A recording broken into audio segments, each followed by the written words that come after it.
মিম, আমরা যে প্রতিবেদন দেখছিলাম সেই প্রতিবেদন নিয়ে আমরা যদি আরেকটু বিস্তারিত জানতে চাই, এই মুহূর্তে আমরা স্টুডিওতে আমন্ত্রণ জানাতে চাই সহকর্মী নাইমা বীরকে। নাফি, আপনাকে ধন্যবাদ এবং মিম আপনাকে অসংখ্য ধন্যবাদ। আপনার প্রতিবেদনটা দেখছিলাম, সেখানে আমরা দেখছিলাম যে প্রতি ভরি স্বর্ণ আনতে গেলে সেখানে বেশি শুল্ক হার দেওয়া লাগছে। এই বৈধ পথে স্বর্ণ কেন আমদানি করা যাচ্ছে না? নাফি, বৈধ পথে স্বর্ণ আমদানি করা যাচ্ছে না সেটি আসলে বলবার আগে আপনাকে একটা প্রশ্ন করতে চাই। আপনি যদি কোনো একটা পণ্য নিয়ে ব্যবসা করতে চান, আপনি সেই পণ্যটি কিভাবে সংগ্রহ করবেন? অবশ্যই আমাকে আমদানি করতে হবে। অবশ্যই আপনাকে আমদানি করতে হবে, অথবা পণ্যটি যদি দেশে উৎপাদন করা সম্ভব হয় আপনি সেটি উৎপাদন করবেন, এই তো। কিন্তু মজার ব্যাপার হচ্ছে স্বর্ণ তো আমাদের দেশে রিফাইনারি করা এখনও পর্যন্ত শুরু হয়নি, সুতরাং সেই উৎপাদন করবার কোনো সুযোগ নেই। আবার যদি আমি আমদানিও করতে না পারি, তাহলে এই যে স্বর্ণটি দেশের বাজারে আছে সেটি আসলে কিভাবে আসছে? নিশ্চয়ই প্রতিবেদনে দেখেছেন এই স্বর্ণটির মূলত চাহিদা পূরণ হচ্ছে ব্যাগেজ রুলসের আওতায় যে স্বর্ণগুলো বাংলাদেশে আসছে, অর্থাৎ প্রবাসীরা যারা নিয়ে আসছে, যেহেতু বলা হচ্ছে অপর্যটক। আমি আমাদের যারা দর্শক তাদের সুবিধার্থে বলছি যে অপর্যটক মানে যারা আসলে নিয়মিত থাকেন, অর্থাৎ আমি দিল্লিতে গেলাম বা আমি আসলে দুবাইতে ঘুরতে গিয়ে নিয়ে আসছি সেরকম নয়, যারা থাকেন তারাই মূলত নিয়ে আসবার জন্য এই ব্যাগেজ রুলসের সুবিধাটি পেয়ে থাকেন। এবার বাংলাদেশে প্রায় 40 টন হচ্ছে সরকারি হিসাব মতে এই চাহিদাটি। এবার 40 টন যদি চাহিদা হয়ে থাকে তাহলে আমাদের ব্যাগেজ রুলসে গড়ে প্রতি বছর 30 টনের মতো আসে। অর্থাৎ এই যে 40 টন আর 30 টন মানে খুব বেশি কিন্তু কম বেশি নয় বাংলাদেশের দেশের বাজারের সাথে এই প্রবাসীদের আনা স্বর্ণের যে পার্থক্যের জায়গাটি। যদিও বেসরকারি হিসাব বলে প্রায় 80 টন এক বছরে আমাদের চাহিদা রয়েছে, সুতরাং বুঝতে পারছেন যে চাহিদার একটি বড় অংশ ব্যাগেজ রুলসের আওতায় যে স্বর্ণগুলো আসে সেটির মাধ্যমে পূরণ হয়। এবং আরেকটি ব্যাপার, সেটি হচ্ছে চোরাচালান। আপনি জানেন যে চোরাচালানের মাধ্যমে একটা বড় রকমের স্বর্ণ বাংলাদেশে আসে, সেটি বিমানবন্দর দিয়ে আসে, বিভিন্ন যে স্থলবন্দরগুলো আছে সে বন্দরগুলো। এবার আপনার প্রশ্নে আসি, আমি কয়েকটি তথ্য আপনাকে দেখাতে চাই, নিশ্চয়ই আপনারা আসলে সেটি দেখেছেনও।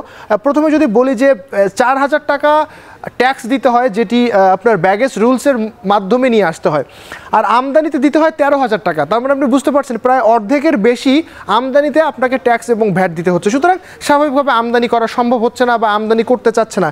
এবার আমি পরের আরেকটি জায়গায় আসি, আমি যদি আপনাকে 10 ভরি দেখাতে চাই, তাহলে 10 ভরিতে দেখুন 10 ভরি স্বর্ণ যদি ব্যাগেজ রুলসের আওতায় কেউ আনতে চায় তাকে গুনতে হবে 40,000 টাকা, আর 1,35,000 টাকা গুনতে হচ্ছে আপনাকে আমদানি করতে, অর্থাৎ 95,000 টাকা কম বেশি। তাহলে আপনি বলেন 95,000 টাকা বেশি দিয়ে কিংবা 13,500 টাকা বেশি দিয়ে একজন ব্যবসায়ী কেন স্বর্ণ আমদানি করবে? একটি প্রশ্ন করতে চাই আপনার কাছে, সেটি হচ্ছে বাজার বিশ্লেষকরা কিন্তু বলছেন ব্যাগেজ রুলসের নিয়ম খুব কঠিন করা উচিত হবে না, এতে করে যারা আসলে রেমিটেন্স যোদ্ধারা রয়েছে তাদের স্বার্থ ক্ষুণ্ণ করা হবে। সেই জায়গা থেকে ব্যাগেজ রুলসের নিয়মটা কীরকম হতে পারে বা কতটা সহজ করা যেতে পারে? এখানে একটা চেক অ্যান্ড ব্যালেন্স করতে হবে আসলে, কারণ এমনভাবে করতে হবে যেন ব্যাগেজ রুলসের আওতায় আসা স্বর্ণগুলো দেশের বাজারে না যায়। আবার যারা প্রবাসী দীর্ঘদিন যারা দেশের বাইরে থাকেন, তারা হয়তো তাদের প্রেমিকার জন্য, তাদের প্রিয়জনদের জন্য, বউয়ের জন্য, বাবা মায়ের জন্য স্বর্ণ নিয়ে আসেন। সুতরাং তাদের যে একটা আবেগের জায়গা সেটিও যেন ক্ষুণ্ণ না হয়, সেই জায়গাটাতে সরকারকে আসলে কাজ করতে হবে। যদিও আমরা বিভিন্ন জনের সাথে কথা বলেছি যারা কাজ করেছেন এর আগে এনবিআরে বা এনবিআরের সদস্যদের সাথে কথা বলেছি, প্রবাসীদের সাথে কথা বলেছি, যেটা সার্বিক সিদ্ধান্ত হতে পারে এই মুহূর্তে বিনা শুল্কে স্বর্ণ আনা যাচ্ছে 100 গ্রাম পর্যন্ত। সেই জায়গা থেকে 100 গ্রাম এবং আরেকটি এখানে আছে, সুযোগ আছে, যেটা হচ্ছে 12টি একই রকমের অলংকার আনা যাবে। এখন আপনি যখন 12টি একই ধরনের অলংকার আনবেন মিম, সেটা কিন্তু বাণিজ্যিকভাবে বিক্রি করতে পারবেন। নিশ্চয়ই 12টি অলংকার আপনি মানে কারো পরিবারের জন্য লাগে না। একজন প্রবাসী যখন আসবে হয়তো তার 3টি লাগবে, 4টি লাগবে।